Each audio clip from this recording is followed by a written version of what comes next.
Very impressive.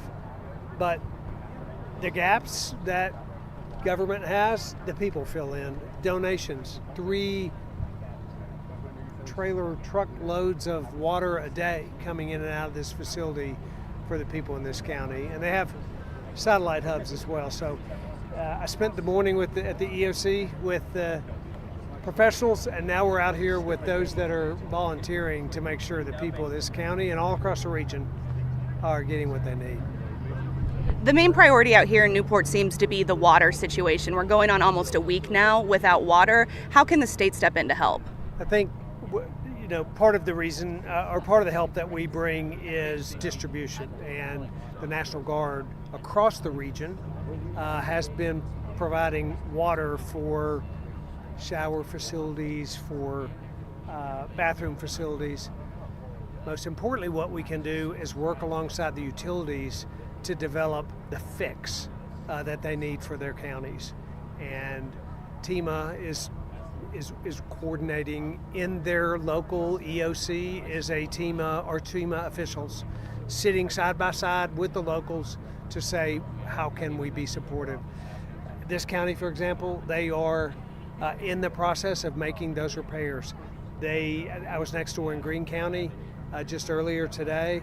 They believe their water will be up within the next day or two.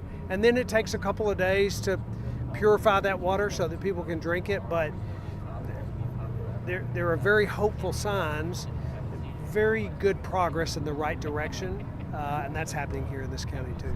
I've been talking to a lot of businesses in the downtown Newport area specifically, and they're a little frustrated with how long it took to get some of that disaster declaration signed, about 5 days. Can you describe what that process is like and maybe help clarify that a little bit? Yeah, so there were 2 declarations that we requested. The first one was an emergency declaration that was done on the first day, and that turned around. Then we made a disaster declaration pursuit, and the federal government took a couple of days to get that back to us. But I will say this, I've done a lot of disasters in my day as governor, and the turnaround was actually really quick for both of these declarations. We expedited them quicker out of our offices, and the government turned them around quicker. So, and to be clear, the disaster declarations allow for funding for reimbursements. They don't speed up the response process. We are responding without the paperwork being complete. The paperwork allows for federal assistance for reimbursements to come. So we know there are timing issues to everything. As I said to someone the other day, our priority was to get people off roofs and to get people in safety positions, and then we pursued in a timely fashion those turnaround of the declarations. You've been able to tour some of the area, some of the disaster zones, and you have also seen other natural disasters that have happened in Tennessee. How does this compare, and what are you hearing from the people that live in those areas? Yeah, I've now been to 6 of the affected counties. Well, I haven't seen anything like it. It's certainly different than any that I've seen before. We've had flooding, we've had tornadoes, but we haven't had flooding like this. The extent, the flash nature of it, the rate of water rise, we saw that on a very limited scale in Waverly. This is widespread Waverly flooding, and you know what? Every disaster is unique in its own. They're all tragic. They're all difficult. They all present a whole new array of problems. This one has a whole array of problems that we haven't had in the last few years, but we have focused on creating what we're calling really a survivor focus on this response. It's a survivor-centric response.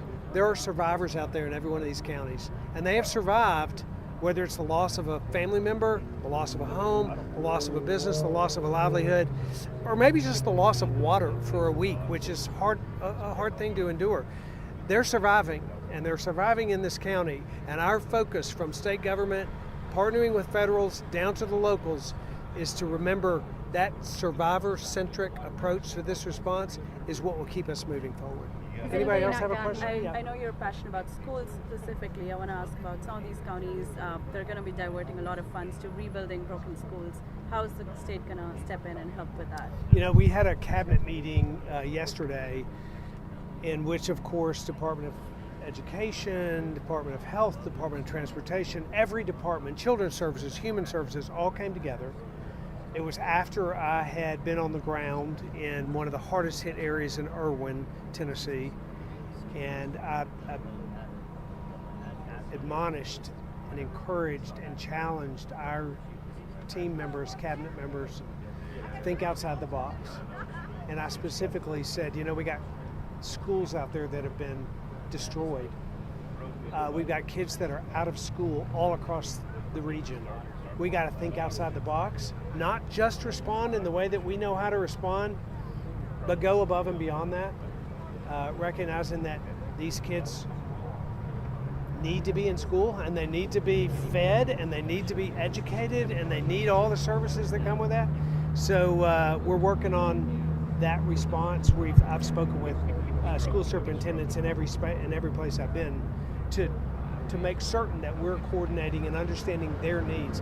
Part of my reason for being on the ground is to know from the people here what they need. We can't sit in Nashville and know what Cocke County needs. We have to be in Cocke County and say, tell me what you need. We have resources. We have 400 National Guards troops out here. We have 400 TDOT workers in the region. We have 200 Highway Patrol troopers additionally added to this region. We've got resources here. We just need to make sure that these folks are coordinating with us, so we want to know what they need. I have one more question. Yeah. This event was unprecedented to an unthinkable extent, but how is this going to inform your emergency preparedness plans in the future? It's a really great question, and one of the things that we are doing every day is say to one another and to our teams, what do we know today we didn't know yesterday? How can we be better tomorrow? What have we missed? Where is a gap that needs to be filled?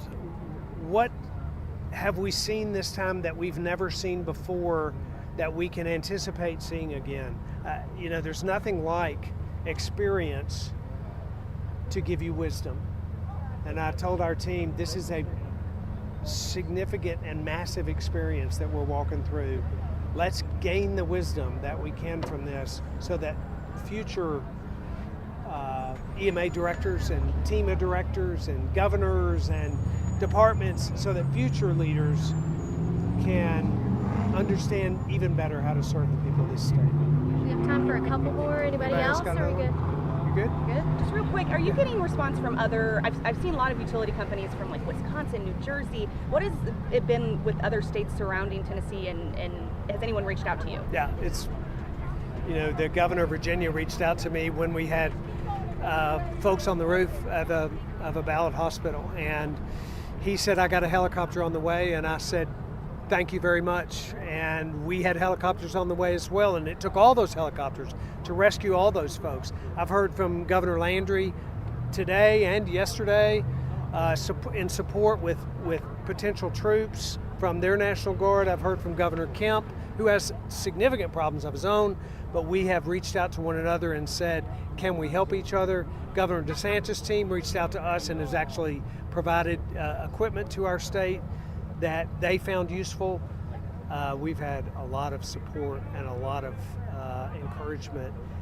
And the relationship I have with governors is when this sort of thing happens, you see it kick in. Besides the well wishes and offers of support from the Arkansas governor, the Iowa governor, the former governor of Arizona. So, there's a great understanding across America that a major part of America is hurting, and it's actually hopeful to see Americans come together and say, how can we help our neighbors?